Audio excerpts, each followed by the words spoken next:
Shooting it raw? Yes. Shooting it raw.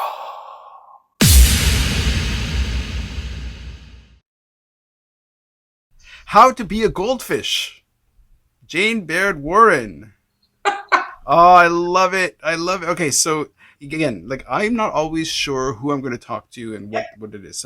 Often sometimes it's authors, sometimes it's researchers, all this stuff. So in this case, it's a image of book cover where the font is kind of handwritten, it's cursive, very kind of playful. How to be a or a is in just white, but goldfish is in this beautiful sort of spectrum or yeah, going from gold, bright gold to kind of rich orange. The sky is purple. It may be maybe a sunrise or a sunset, and there's this constellation of a goldfish, and there are two kids and a dog between them, and this is a children's book, a scholastic book, no less.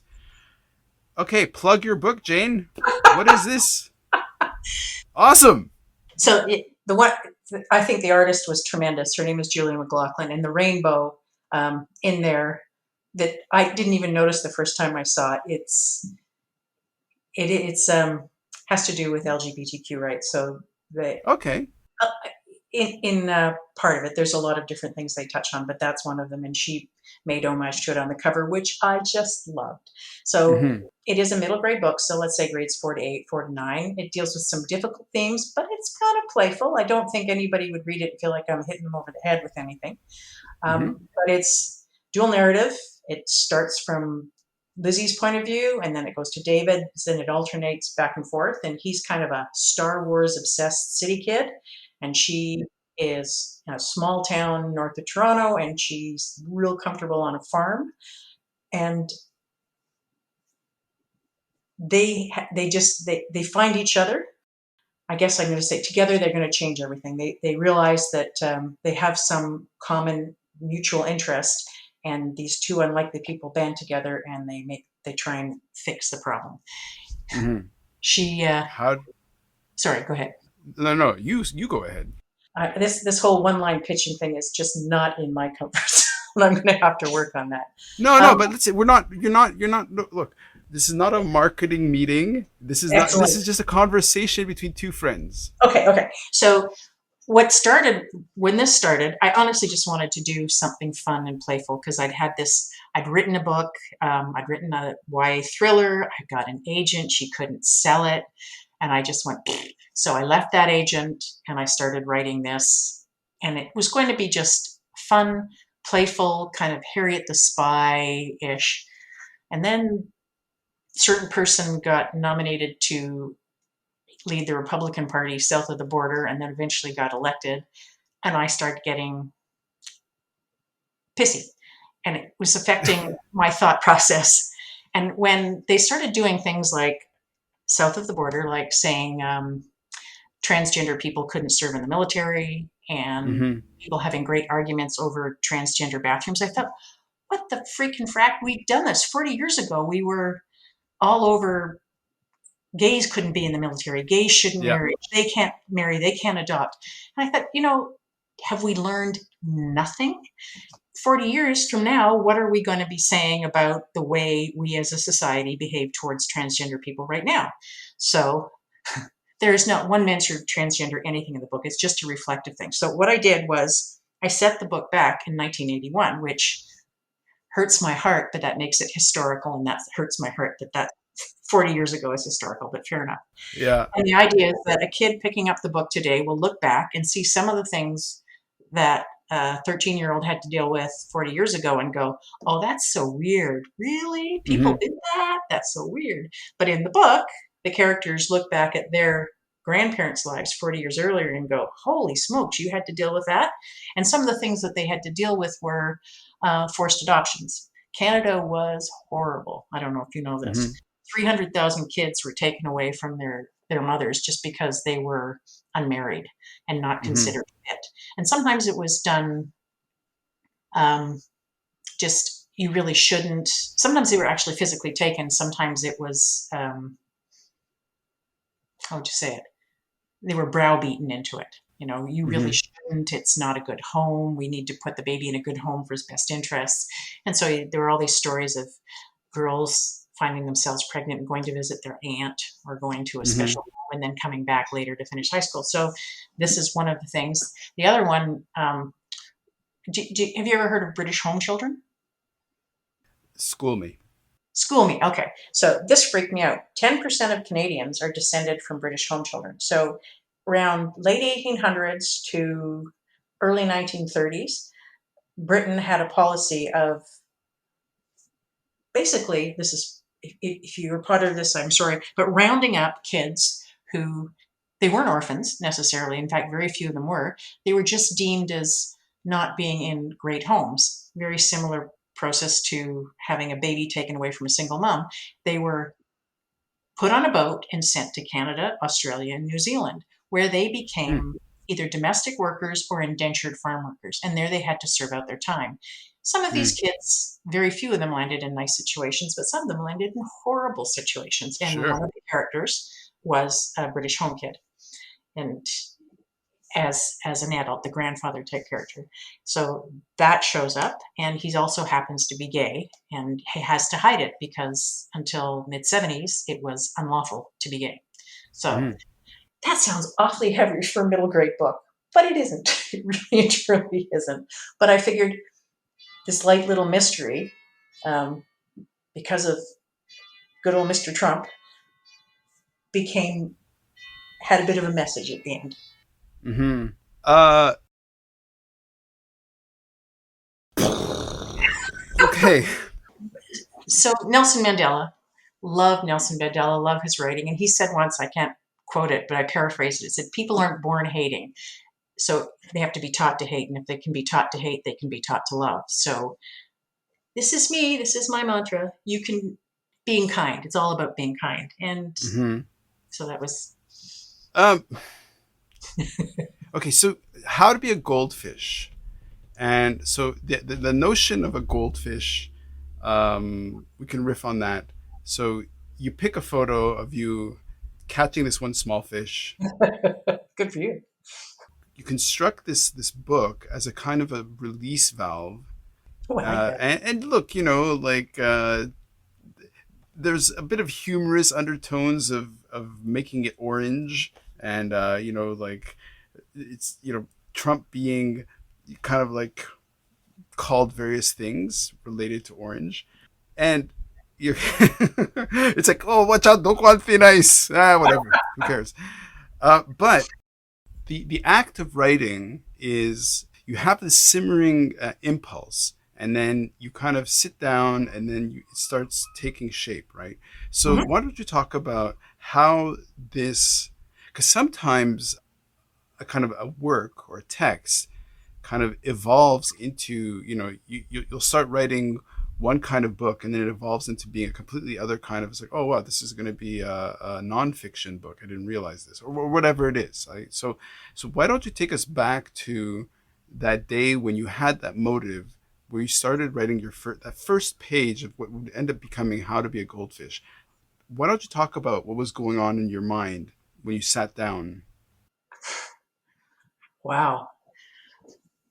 I don't think you just sit down to write. Okay, so after having fumbled my way through a thesis novel for grad school, I was going to not be a pantser anymore. I was going to be a plotter. So I plotted out this whole novel, but I found that made it very shallow. So maybe the first thing was sitting down and plotting, but it didn't work. I mean, it was really Mm-hmm. cold. And I think it's only through playing and writing drafts and drafts that you get to know your characters and you fall in love with your characters, and then they actually tell you what they're going to do. They can only act a certain way if they're going to continue to act in characters. And as long as I step back and let them behave and not try and play chess with them and move them from A to B, when I do that, it's trite. But if Mm-hmm. I let them grow and evolve, then I get people acting. I mean, they change. What they did completely changed when I stopped trying to manipulate them. Mm-hmm. And the whole goldfish thing is so Ted Lasso does the goldfish thing, which I think is hilarious, where be a goldfish, just forget the insults that have happened to you because goldfish have short memories. For me, goldfish are these amazing little things. Teeny tiny little things, you can throw them in the lake or the pond and they will, from a fishbowl to a pond, and they will grow to fit their environment. So undercurrent theme message is that kids can do a whole lot of stuff, and if they can grow to fit the situation. They can do things they never dreamed they could do. So Hmm. did I know that when I sat down to write? Hell no. I had no idea. It was just, I had a little kid in the classroom. There was a little bullying. She was a little afraid. It was very, very trite and superficial. And I'm just real slow, but it took me a lot of times and a lot of drafts to get them to where they were talking to me. That makes sense. It's also, I think, for somebody who maybe was thinking about writing, or for somebody who has no interest whatsoever to kind of sit down and write a novel, like this idea that it's actually mind-boggling when you think about it, that by sitting down and just kind of putting words together and just like following the flow of whatever no story you're telling, you're all of a sudden discovering or manifesting the qualities of this character, which is kind of like a representation of a person or this ideal sort of self. Yeah, so it's kind of it's like you're, in a way, it's like the character's telling you, well, this is who I am, and it's kind of. Yeah. I don't know if you remember The Gargoyle. It was the big Canadian novel by the writer out of Winnipeg, and I'm embarrassed I can't remember his name. But he, at one point, oh, maybe 12 years ago, got the biggest advance for a novel ever. Mm-hmm. And this, I heard him interviewed once. He came and talked to us at UBC virtually in Zoom, and he actually said this the first time, and he said, "My characters tell me what's going to happen next." And I remember going, "Oh, that's a little airy fairy and out there," because Yeah. I wasn't there yet. I hadn't figured it out that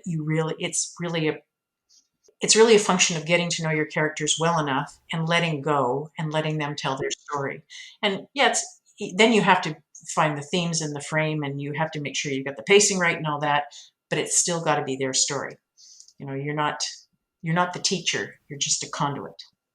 Which I think, if you think about it, if you think like, okay, I'm not under the influence of anything. You don't seem to be under the influence of anything. But I think if we were like under the influence of something very heavy, we would be like, because it is Mind blown. mind blowing. It is mind It blowing. is. It is. It's fun. It's also, you creative writing. It's addictive, isn't it? So how many times, I don't know what you're like, but I have quit writing so many times, at least 4 times. Said, I can't do this.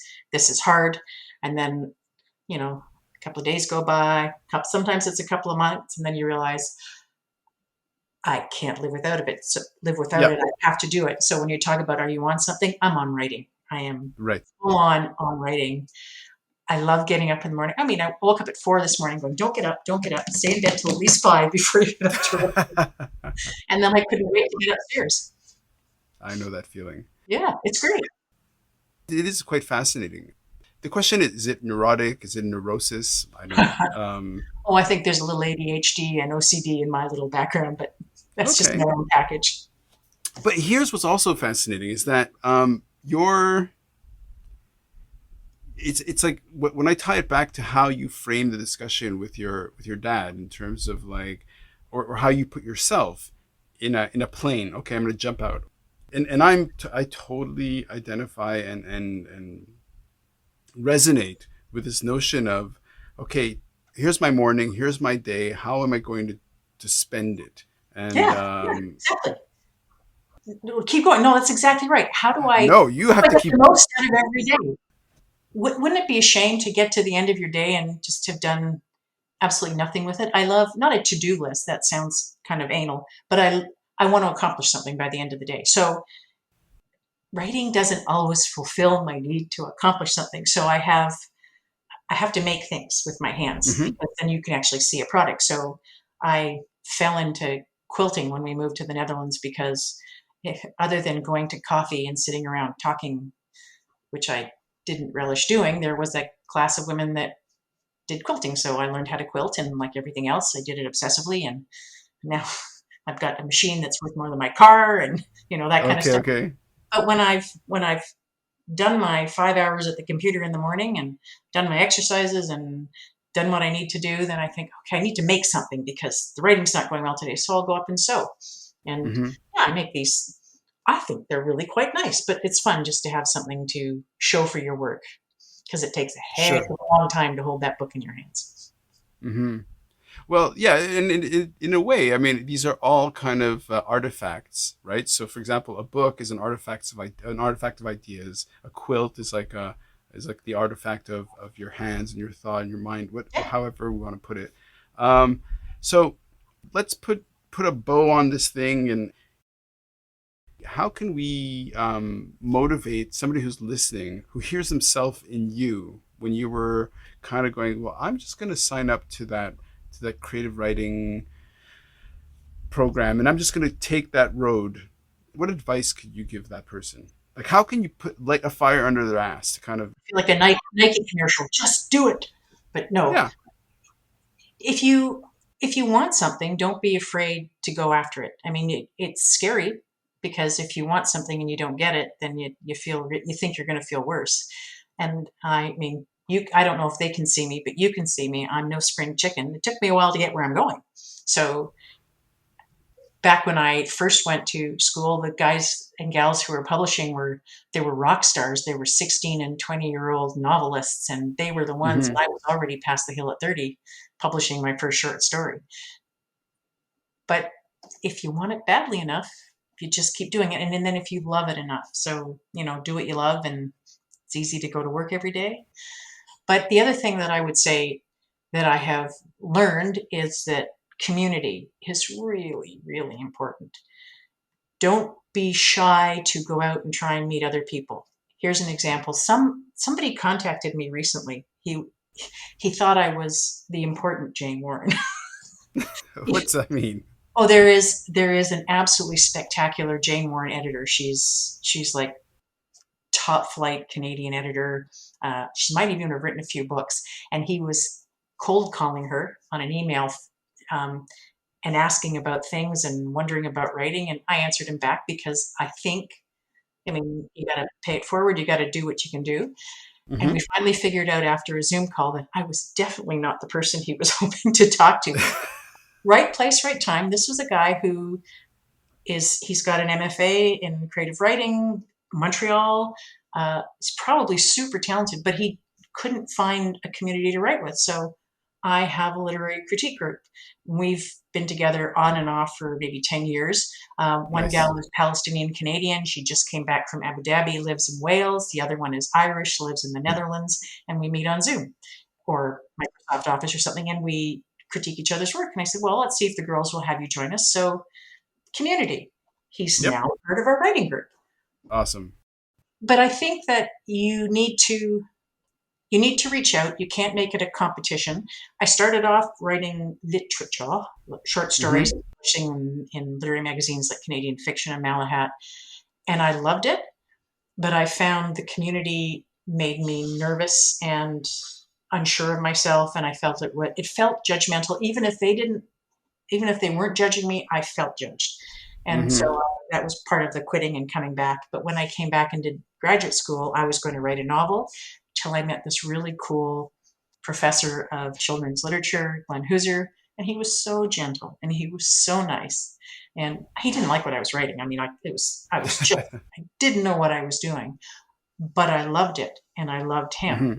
I thought, okay, so let's keep going. And he allowed us to build a community among all kids in his class, and we're still together. Yeah. So now I don't have to do any consulting for money right now. So if I find a manuscript that I like and I think the writer's fun to work with, I will do developmental edits for free Nice. because I think community is so important. And I had a hand up. Aretha Van Herk reached down and grabbed me and pulled me out of nothing and gave me a boot in the right direction. And if I can do that for somebody else, I mean, I'm no Aretha Van Herk, but if I can do it for somebody, I will. And you know, You are Jane Baird. I'm Jane Jane Baird. Baird. You know what I'm saying? Like, that's the whole point. That's who we are. Like, you have to be who you are, and I love it. I mean, what a great gift to actually sit and talk to you. And thanks. It's amazing how fast these conversations go. How to Be a Goldfish. Yes, we'll get people to read it. What's the age, and where can people get the book? You should be able to pre-order it now. Any Canadian store. Can't get it in America yet. Right, they'll try and sell world rights when they get to the Frankfurt Book Fair in October. But right now, Chapters Indigo, Amazon, Scholastic. I was actually thrilled. My daughter found it at a bunch of French bookstores too, so you can actually get it in a French language bookstore. Yeah, my way of saying thank you and being excited is, as you know, I live in the Eastern Townships, and there are a small selection of English schools. So I'm going to pony up, and I'm going to donate copies to all the English language schools in the Eastern Townships and as many of the libraries as I can, and donate a bunch of hey, debut book. Here I am, but school visits where I can go and talk to the kids because I haven't been in the classroom in a long time. Yeah. Yeah. Look, Jane, there are two things I want to end with. One, I think you're really nice to talk to you. You're great. Ditto. Two, I love the fact that you asked your husband to stand off camera so that each time I say your name, the bells chime. Oh, dear. Can you hear my clock in the background? Oh, dear. It's fine. It's fine. Thanks so much. Have a great day. Thanks. It was great to meet you.